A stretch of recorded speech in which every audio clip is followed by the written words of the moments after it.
Welcome, Inside Harmony Rucker League fans, to episode 12, the season finale of season 1. Now, some could say this is episode 12, take 2. Yes, correct.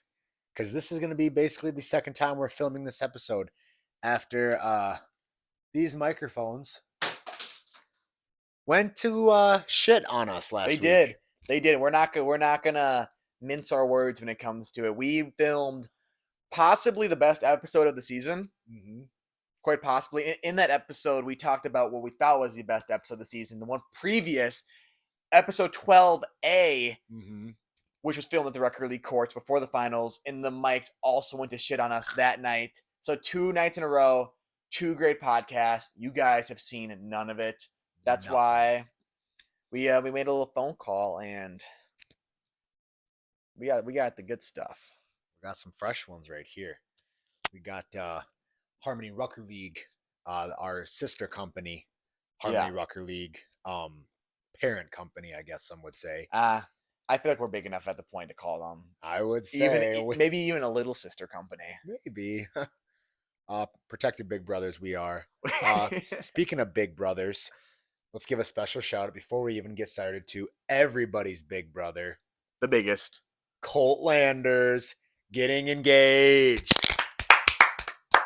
And people were wondering, does Colt look like he doesn't care out there when he plays Rucker League basketball? Why wasn't he there in the playoffs? I think it's clear he was chasing a different kind of ring. A ring that will last much longer than a Rucker championship. Or some might think not about the marriage. I'm saying that I already cut that out. That sounds bad. I meant for the fact that we don't want to put down the Rucker League rings because those things are great. Colt's marriage is going to be phenomenal. We hope to do an episode live from the wedding if Colt will have us. Yep. So we'll see about that. Yeah, the first ring of, well, maybe many, hopefully not. But so yeah, here we are. End of the season. We are currently filming this 2 weeks after the iHRL finals, which were absolutely electric. Phenomenal. Year 5 was indeed the best year of Rucker, hands down. Without a doubt. Now, we can go all the way back to year 1, which you were there. I was playing a part of that. It was a 7-game series, no jerseys. No fans. It was just a group of guys that were like, hey, this is the final of the season that we've been playing all year, and let's get together and let's play a best of 7 series. And things went all the way into the nighttime. I mean, it was dark out. You could barely see the ball. And so after that, year 2 would get a little bit bigger. Year 3, a little bit bigger. Last year, it was nothing compared to what we had the previous Sunday, where we had, we can go through the list. We had photographers, we had a meal, we had fans galore. Oh my goodness, it was packed. We had to get security to put up ropes to keep them from coming on the court. We had court art. Shout out Jamie Ryan for that. That was great. Amazing. Wolf. If you haven't seen that, go check out. It's on the Instagram. If not, maybe we should just we'll get a post up of that. I'm gonna get a post up. I'm gonna go find that, screenshot it, and get that up there. But overall, the environment. We had a pregame show. You and I had a pregame show for the finals. It felt like a pregame show. I felt like it was Ernie Johnson and Kenny the Jet Smith, and we're on the court of the arena, and there's just this buzz in the atmosphere. We have people walking up, checking out the Rucker rings, and not trademarked yet, Keeney Cup. It's a work in progress. But the trophy and the rings, and Jaden Brink's mom sitting in the middle of the street as a bunch of little fans for Jaden Brink is doing a pyramid. Yeah.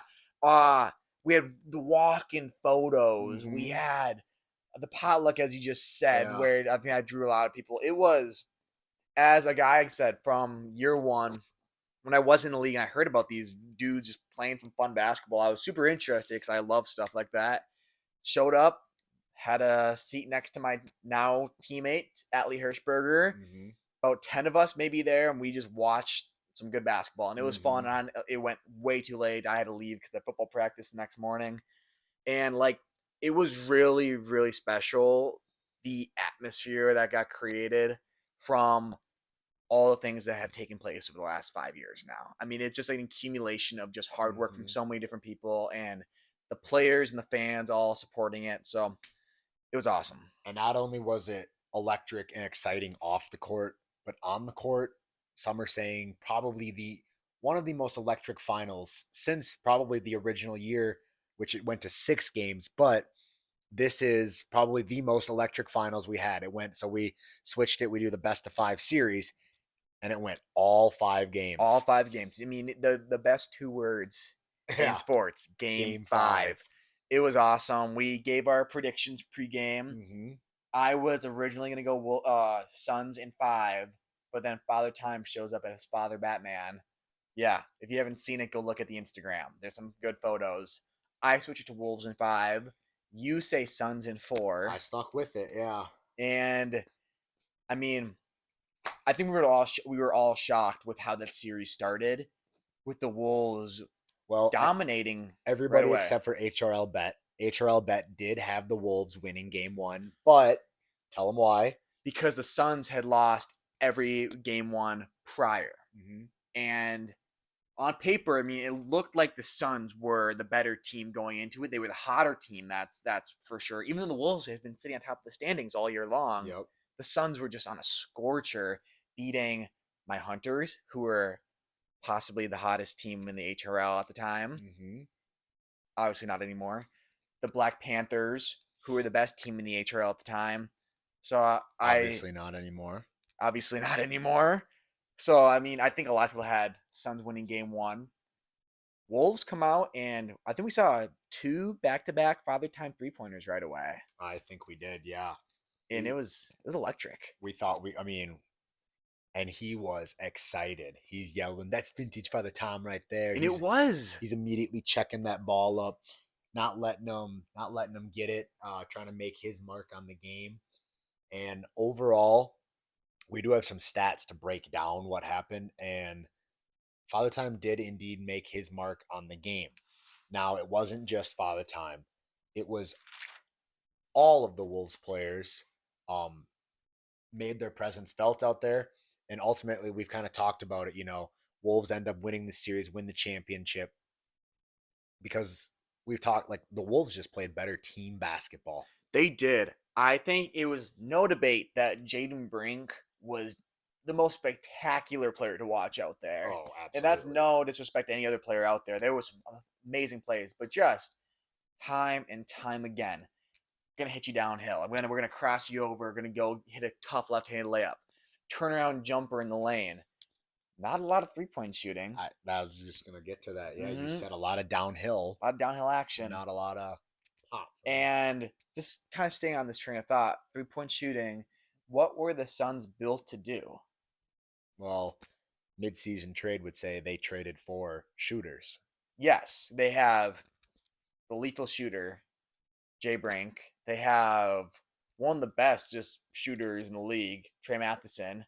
They have one of the best young shooters in the league, 2 of the best young shooters in the league, Connor Danielson and Big E, and then one of the best playmakers in the league, Kane Stellar. Like, this team's gonna light you up, and I mean, it must have been a rainy day or a windy day, right? I mean, if they didn't win, But the sun was out, and it was no wind at all. perfect. Perfect weather. So I mean, we were just about to dive into some individual stats, but I think we need to hit on these 3-point differential stats. We do 3-point differentials. So again, 3-pointers are 2-pointers in the Rucker League, but for every basketball fan out there, we're gonna call them threes because there's a 3-point line for a reason. So we already said Father Time hits 2 quick ones, Oh yeah, and JT season had to go get one for himself. Man. So 5 for the Wolves in game 1. 5 3-pointers compared to the Suns, 1 3-pointer. Yikes! Yikes, It's indeed. 10 points. That's 10 points or 2 points. That means you have to be scoring at twice the rate to keep up. 21-18 is the final score of game 1. It's a 3-point difference. And the Wolves were 3-point favorites to win that game. Shout out HRL Bet. Yep. Where HRL Bet's gonna be coming in hot next year. It is going to be. That's a big thing we'll be doing in the offseason. Game 2. Wolves keep it consistent. We're gonna hit 5 again. Another 5 3-pointers. That's 10 points. Mm-hmm. Suns hit 3. Okay. That's 6 points. Yep. Still a 4-point margin. 4-point margin. Threes. Suns lose by 2, 21-19. Yikes. So now we're just seeing just the slim margin of loss, Mm-hmm. but this huge margin when it comes to the 3-point differential. And I don't have the stats, but I would have to assume that the Suns shot a much higher field goal percentage than the Wolves did. Oh yeah, if they're keeping up in these games. Yeah, exactly. We don't track field goal attempts, unfortunately. So then Wolves hit 5 in game 3. So they hit 5, 5, 5. They're just keeping things consistent. And this is an elimination game. This is an elimination game for the Suns. Suns say, you know what? We're going to do what we were made to do. Let's hit 4 of them. Okay. So at least they're 10-8. It's only 2 points. Yep. Suns win 21-20. Oof, yeah. So imagine the Suns hit 3 or something again. Like, that's a loss. That's sweet. Get the broomsticks out. So now we're going into game 4. Game 4. So we're seeing this trend as the Suns hit more threes and the Wolves, even if the Wolves hit the same, as the Suns hit more threes, they're pushing this margin of loss or victory closer together. A gentleman's sweep? No. Oh. Because the Wolves hit none. Yeah. 0. And the Suns hit 7. 7. 2 of them coming from Big E. Yep. So 21-5 was the final score of that one. It was ugly. That's a wash game. Wash it, throw it out. The Wolves pulled their players at 10 points. It was They only had 1 point. Yeah, it was ugly. So then game 5, elimination game. I know the fans already know what happened, but the Wolves hit 6 threes. That's 12. That's over half your points coming from behind the arc. That's huge. And the Suns hit 3. Only 3. I mean, you look at that. Obviously, the 2-pointers were telling the story of that, where the Wolves were hitting. I wish we also had tracked field goal attempts at how many more had the Wolves attempted and missed. But when you start hitting those 2-pointers, all of a sudden, you're down by 6. You make 3 baskets. That's a tie ball game right there, compared to in each individual time, that's 6 possessions you're trying to get back into it. Exactly. And I know a lot of these Wolves 3-pointers came from clutch time towards down the stretch. Mm-hmm. Zach Haugerud, I think, went 3 of 4 from behind the arc to seal this game. So it was a fairly close game, I think, through 12 or 13 points. And then Wolves start hitting threes. You can't, when it's in the back half, when you're in the back 9, you can't go. You can't trade 2 for 1 like with the team. You got to be hitting 2s as well. And I think there's 2 gripes if you're the Suns. 3. You have 3 gripes if you're the Suns owner with the team. 1, not putting up enough 3s, 2s, whatever you want to call them. And this is because they could have just been missing a lot, but we were there. They just weren't shooting a lot. No, not at all. Next one, the rebound differential. Yep. Wolves finished the series with 88 rebounds. Suns finished with 71 rebounds. There was at one point there where I believe the Wolves had 4, if not 5, offensive rebounds in a row, just getting second chance points. That's huge. Over and over again, yeah. And that's what, obviously, that was one of the factors going into that game was, can the Suns, they traded away their rebounders. They went for a shoot-heavy team. And, basically, rebounds were another story of the series, basically. Suns maybe weren't able to corral as many rebounds, getting second chance points, giving them opportunities to win this 21-18, 21-19. And then, unfortunately, they lose the 20-21 game, but then win 21-16, getting these second chance points. And I believe a lot of that run of 4 and 5 rebounds came in game 5 where they won 21-16. So you got to think they missed a shot. If you're getting second chance, you're able to turn that, extend your lead where they were, instead of, say we were at 16-16 all, all of a sudden you hit a 18-16 instead of flipping it around and the Suns get that rebound and they go up 18-16. It's a whole different ball game. Whole different ball game. And it's demoralizing when you're giving up offensive rebounds, especially when you're tired. And what would Father Time say? Hustle is free. Hustle is indeed free. And that's what they showed. And I mean, we don't have this written down right now, but I think that part of this cardio that went into this and the reason they were able to make a lot of these hustle plays wasn't because the Suns don't hustle very well. Mhm. It was the Suns subbing patterns that the start of the series. Both Trey and Jaden didn't sub out during game one. No. I remember we talked and we were on live and we're like, this might be a bad idea because we saw Zach, Father Time, and Wyatt all subbing in and out for Reed and JT going in and out. I mean, they really trusted their bottom half of their team to go in there and make plays. And while the Wolves did look tired, they were always getting these like refreshers on the sidelines to be able to come in and go at full speed. Whereas the Suns were trying to rely on their youth. And when you're going into 5 games, in game 5, when you need that energy the most, I mean, Ruby's strategy as the owner, pulling guys, subbing guys in, because she does have a lot of say she does. over there. Absolutely. Definitely proved to be the correct strategy. And not to sidebar that, but let's give Ruby her flowers. Let's do it now. Yes. I mean, arguably should have been maybe coach owner of the year for taking a team that a lot of people were questioning. They're saying this is not the team that is going to win it all. We were even saying that from the beginning of the year. Yes. They took Father Time with their second pick in the second round, and a lot of people were reach calls were coming from the crowd. And then they get Wyatt Breezer, a steal in the third round. And then they pick JT up in the fourth round. Somebody who was the last pick last year, probably was going to be there again. He probably was going to be there in round 5, but then, and then getting Reed Olson in round 5, arguably the best steal of round 5. But if you go back, and I have some footage that maybe we'll get up in here in the offseason of Ruby calling key timeouts when a lot of other teams weren't using a timeout. She was telling players like, quit shooting the ball so much. You're hurting us.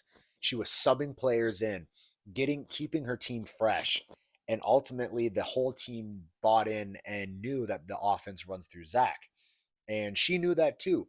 But what she did from the sideline, I really do think elevated that team.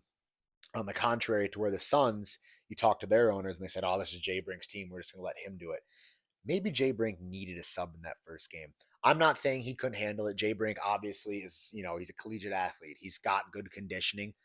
But maybe a quick breather could have helped him see the floor from a distance, be like, oh, well, I can get a shot from up over there. Having Ruby as basically a six person out on that court definitely helped the Wolves here. So most definitely, I want to give Ruby her flowers before we forget about that. Without a doubt, I agree with all that stuff.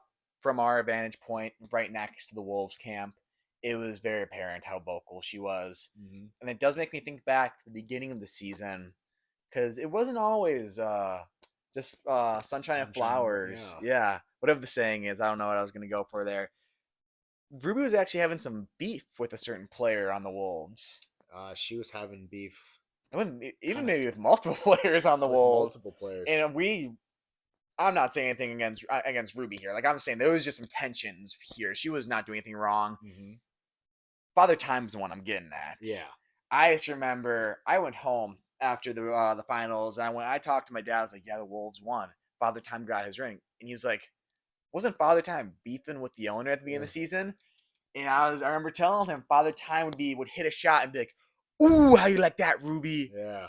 Ooh, why don't you keep Father Time in? Ooh, I shoot too much. Like, saying that stuff. But Father Time is such an electric player that can just get going. He sometimes can tunnel vision a little bit. Mm-hmm. Having that outside voice, keeping him accountable, it proved to be the right thing in the end. I know. Because on live, I go, I think Ruby knows what she's doing. I hear from the distance. think. However, so you can do an Australian accent. I can't do it. But I know Ruby knew what she was doing there, and you can be owner of the year, LB, but Now, you're not champion. I wish I could Shout remember out the LB. stats off the top of my head. Pull that up, Tannen, for me. Uh, Shout out Tannen, the producer, running the keys behind them, Intern Tannen. testing things out. But what was the Wolves' record when Ruby was gone? Wasn't it like 1-5 or something like that? Oh Right? yeah. They lost 5 games they lost 5 games in 2 weeks. And what their end of the season record was. I mean, if you eliminate those 5 games when Ruby was gone, they were not the same team. Now you got to wonder, in my opinion, it's one of two things. It's either Ruby not being out there coaching her team, or was it Zach not getting the pregame ritual? Either way, I guess we'll never really know because the Wolves doesn't matter because they won the whole thing. But if you look at, we were talking about how team basketball really played a factor into this. Yes, We've got stats that back that up. we do. Why don't you break it down for everybody? And no, I'm not going to break dance, as some of you may have thought. Yeah, when we talk about going into the season, a lot of things that you need in a team is availability. Is a player, our player's going to be there, and then also, can they play team basketball? We've rarely seen, even in the Jace Keeney days, the Jace Keeney era, which we'll get into in a little bit here. He always had a really good team around him where he was the focal point, but he didn't have to like just carry just nobodies to the finals. And none of these teams had nobodies on them. But when we break it down this by the stats, on the Suns end of things, Jay Brink played out of his mind. Averaged 11.6 points per game, scored double digits in every single game. And then Trey had 4.6 points per game, which is like just under a fourth of your team point, what you need. And that's pretty good if you have a full team of guys playing hard. I mean, Jay Brink's accounting for like 2.5 players. Trey's accounting for like just under one player. Then the rest of the guys, they don't have anything really. Caden, Connor, and Ethan. Caden, Connor, and Ethan account for like just under 3 points combined. Combined. And if you just say you eliminate Ethan because Ethan only scored in one game, and that was the garbage game. So then if you just have Connor and Caden, it's only 2 points combined. 2 points. So what we're getting at here is that Jay Brink puts the team on his back, says, I'm going to score half our points. Trey's like, I'm going to score a quarter of our points. Mm-hmm. That's going to get us to around 15.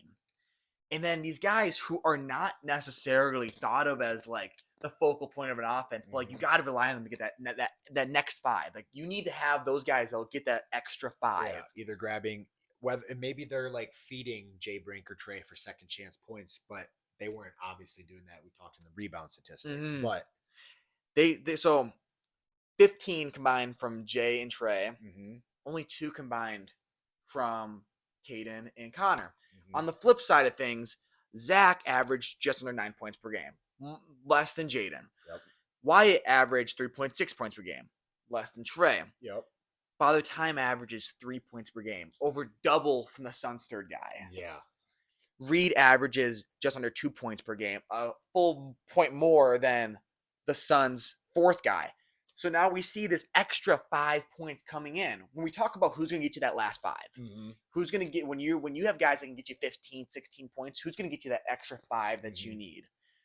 Father Time and Reed might have been the duo that the Wolves didn't know they needed. Yeah, it doesn't have to come from one player. They split those last 5. They split those last points up, and like I said, Reed Olson was the steal of the 5th round. He was, without a doubt. Father Time was a reach, per se. I'm not playing these bubbles around the reach. But you sometimes you don't need the guy that can go get you 7 points or 4.6 points as your second guy. You just need the dude that can go get you the 3. He had 5 steals on a team that only had 13 turnovers, that forced 13 turnovers in the full series.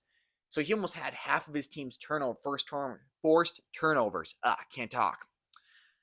Like, Father Time really just showed up. He was vintage Father Time. We had vintage Father Time, and you know why it's not the point scorer on the team. I know I've said this before, and if you go and ask Zach this exact same question, if you ask him who's the best street ball player you've ever seen, he says Wyatt Breezer. Not because Wyatt's gonna go out there and like Wyatt's always looking to assist, and that's why he's the all-time assist leader. But he's out there hustling, he's grabbing rebounds, and he can score the points. Now he obviously isn't putting up huge numbers because I wish we would have broken down the assist totals here. But you got to think a lot of those points are coming off of Wyatt Breezer assists. Or maybe not even Wyatt Breezer assists, but Wyatt Breezer, making the smart pass, which then opens up, Zach Oper in the corner, and he's like, oh, they're going to close out on me. Let's get it over to Reed Olson for a nice little. I mean, you got to think just ball movement was huge in this series, and Wolves just played better basketball. And as you're talking, I was looking at these stats, and even they don't tell the full story because we can't forget about the game 4 that was the throwaway game that is going to elevate the Suns stats and really minimize. I mean, because like Zach had 25, 32, 40. I mean, Zach, other than if you take away game 4, Zach averaged over 10 points per game. Yeah. Game 4, he had 1 point. Yeah, exactly. So Wyatt had 2. Yeah, I mean, Wyatt probably averages closer to 4+ points per game. Father Time is probably averaging close to 4 points per game. This game 4 skews things a little bit. But what we really want to get across here is that in that middle of the pack of a team, the Wolves elevated and the Suns diminished. Which I would say also goes to the fact that I think Zach Haugrud really elevates his teammates' play. It's really clear to see here. So now that's one thing you have to look at is Zach's got 2 championships under his belt. Zach's got 2 championships. He's elevated his teams to get there 4 times in a row. Yeah, this is his 4th finals in a row. He's got his 2nd championship. Got that finals MVP. He's a 3-time regular season MVP. 2-time finals MVP. 2-time finals MVP, correct? Yeah. I'm sorry, I forgot he was finals MVP last year. In my mind, Jeremy O'Connor deserves a shot just for his hustle last year. Jeremy O'Connor played amazing in those finals, and nobody was even there to see. The points make a difference, but you gotta start asking the question: is Zach the greatest Rucker player of all time? So this is going to be a debate that we debate about all offseason. I know in every frat house in America, it's going to be fistfights over the Jace Keeney versus Zach Haugrud debates. There's going to be speeches written in classes about this. There will be. There's going to be theses in college about this. ChatGPT, I heard, would have been on 6.0 if it weren't for this question. If there's anybody that can somehow find a debate for like a speech class in college or some type of a speech class where you have to give a speech about, and if you can make it about the Rucker GOAT, you're going to get a special shout out on here. You're going to get more than a special shout out. We're going to give you money probably. We're going to You'll get to come on Pat McAfee with us. You would, yes, because that would inevitably be our ticket to Pat McAfee. But so okay. So like I said, Zach. Tannen, what grade is he going into? 9th grade? Maybe. Tannen, what grade are you going into? 9th grade? 9th grade. Thank you. So eventually, he's back there, by the way. Tannen, sometime during high school, you're into a speech class. You can be the guy. Yep. We're talking to you right now, Tannen. You're going to be the guy. Yep. All right, go back to doing your intern stuff. All right. Somebody's got to do this. Sorry I cut you off there. That was just my idea for our speech. But so what we're going to have here is Zach has 2 championships in 4 trips, 2 finals MVPs, 3 regular season MVPs. I believe, is he the leading scorer in Rucker League? Yes. Well, without a doubt. I'm pretty sure he is. Wide margin. I'd have to double check where he is at rebounds. I think he's like top 10 in every statistical category. Okay, so that's got to make an argument for the greatest Rucker player of The all time. longevity. Yeah, longevity. So I feel like you're not agreeing here.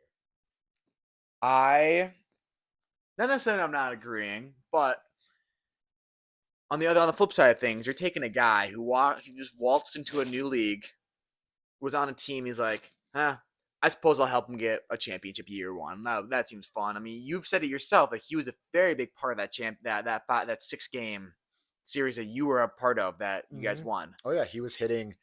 That was a series that he just went hot from the corner. Hot from the corner.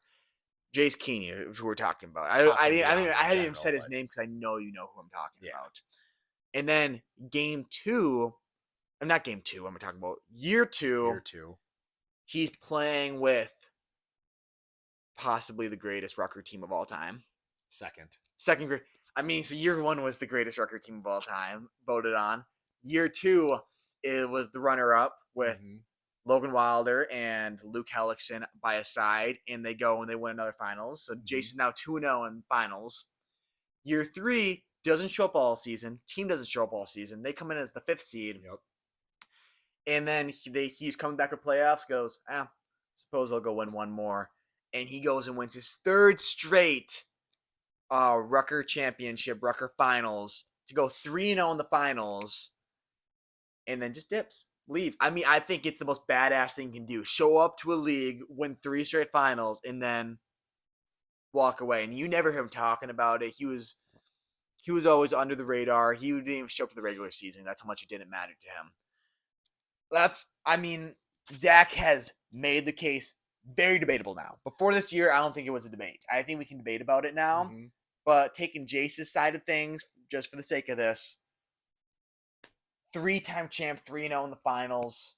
I mean, come on. So I guess we can go back and look. So year one, obviously we had Gundo, Yourself. Gundo, myself, Anthony Keeney, and Jace. But Gundo was our big guy right there. That's Gundo's championship year. Gundo won that championship, right? I may have, I won the finals MVP because I had some big shots and ended up hitting the game winner. Yeah, I didn't even, you were finals MVP that year? I was voted finals MVP. I'm on a podcast, the finals MVP.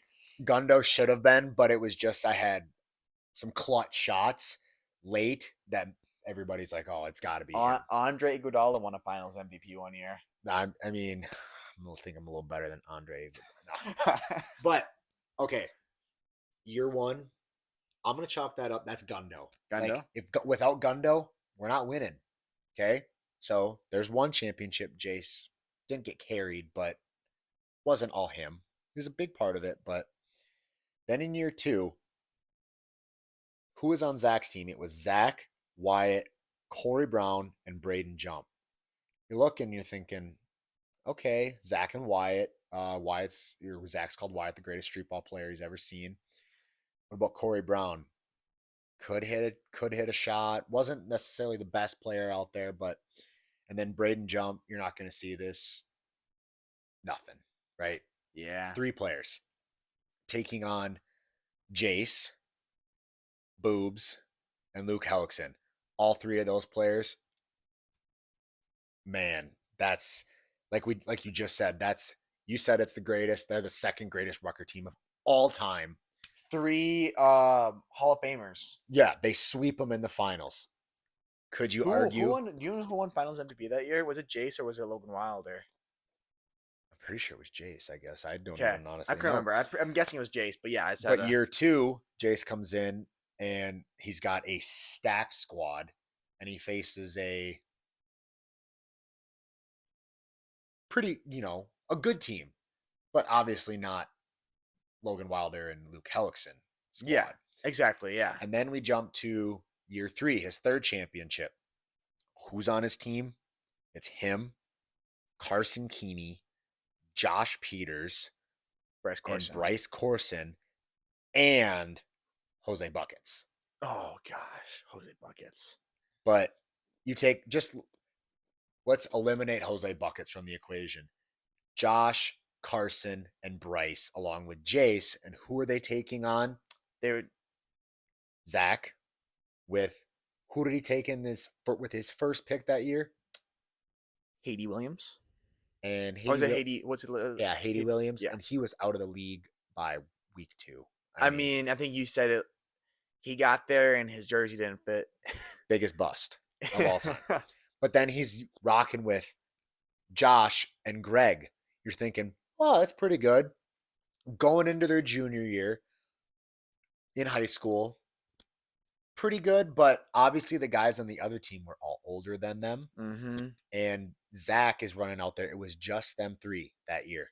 Yes, it was. Just those 3 taking on, like I just said, Jace, Bryce, Carson, Josh, and Jose.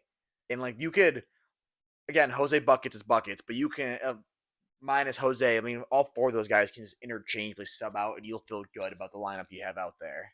So you guys might kind of get picking up on my drift here.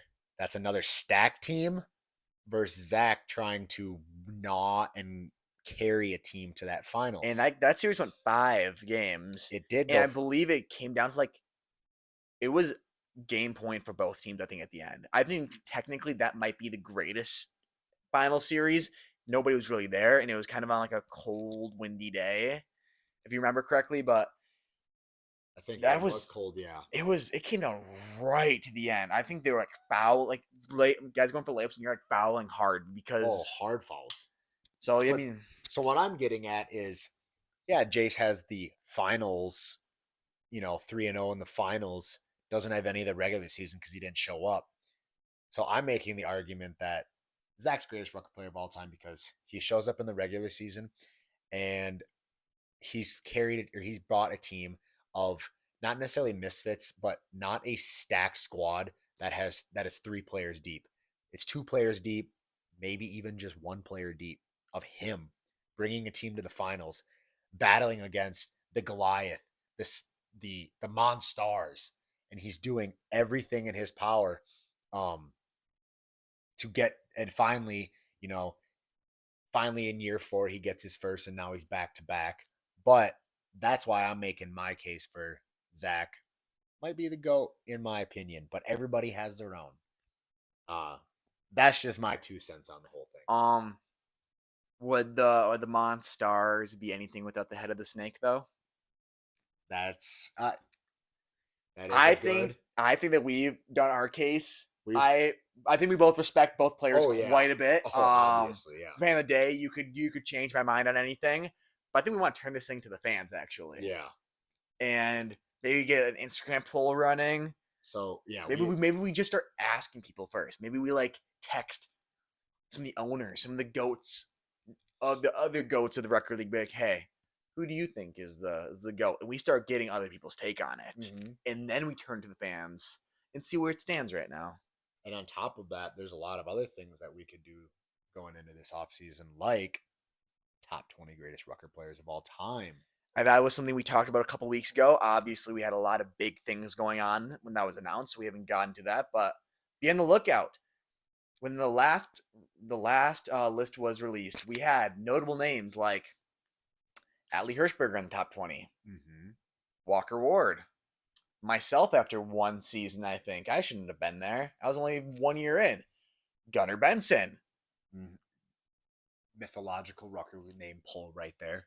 So I mean, the league was so young that I'm not saying any of these guys aren't going to be in the top 20 anymore, but there's definitely been some big names added in, and we want to see how this thing shakes up. Who moves up? Maybe Walker Ward goes from 16 up to 10 because who rebounds like this guy, or maybe he falls to the 20 spot and he sneaks his way in. We'll see, but be on the lookout for that. iHRL merch. We're gonna get some merch. Insider. Barely know her. I mean, we got some. Maybe we get some. We get the tanning cam up and running. That was one thing we were gonna do. Doing great. You're out on assignment next week. By the way. Yep. Clear schedule. Yep. Nah, I don't care. No, you don't get a microphone. No, shut up. Go back. Anyways, and one thing that I'm really excited for this off season is the HRL meetings. So we're gonna talk about that.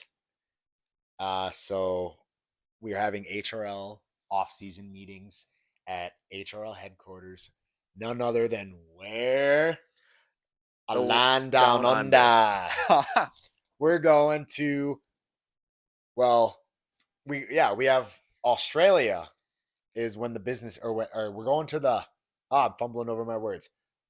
We're going to HRL headquarters in Australia for the off-season meetings, and I can't wait. There's a lot of things we have planned, a lot of interesting things on the agenda. Did you get that agenda last week in your email? Yeah, I did. We can't really talk about them. No, we're not going to talk about it. But you guys should be excited. You guys should be excited, and you're probably wondering, why are you guys heading down there? And why is HL headquarters down there? Well, when do we play Rucker Ball? What season is it during Rucker Ball? Summer. What season is it during the off season? The deep off season. Winter. What season is it down in Australia during the deep off season? Summer.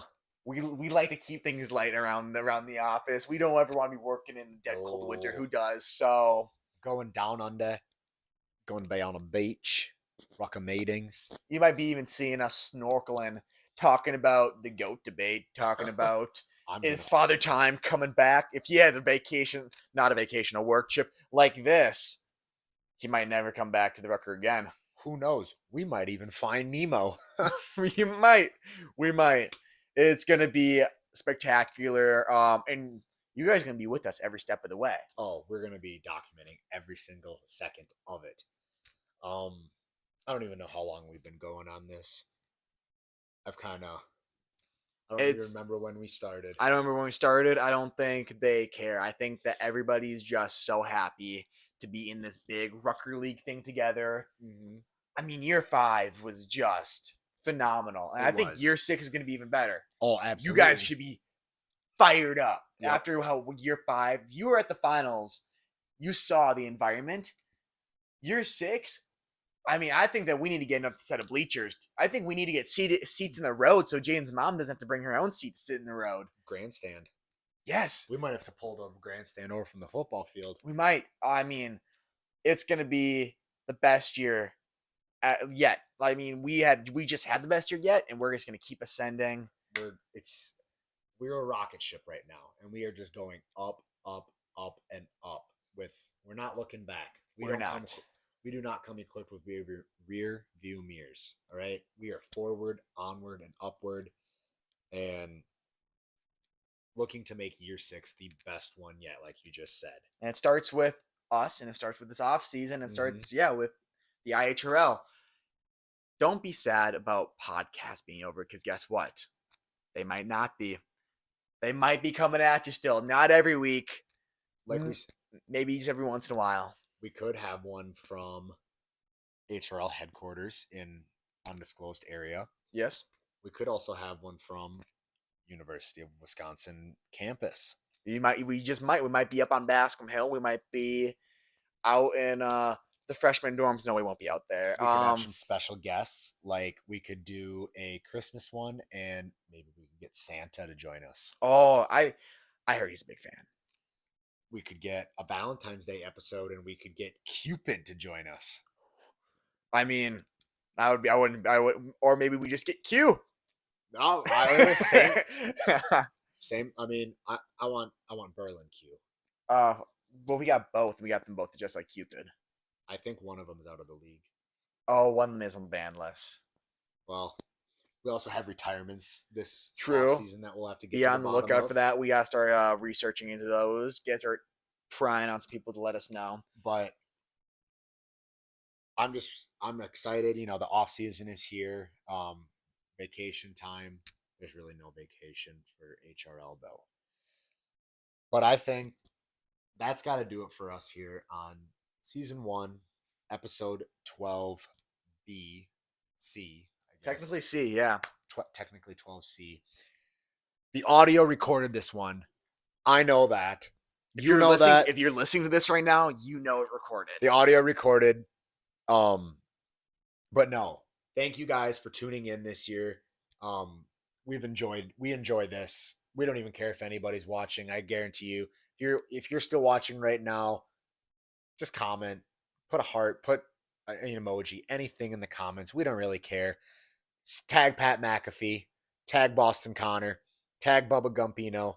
Happy anniversary, Gumpino, for leaving your life behind and chasing your dreams. You're an inspiration to us.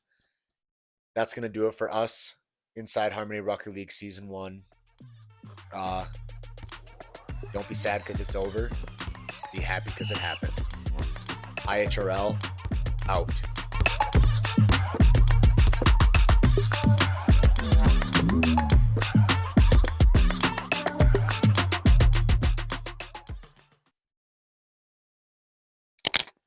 I think that was a great finale. I think the people are going to love this shit. I think so too.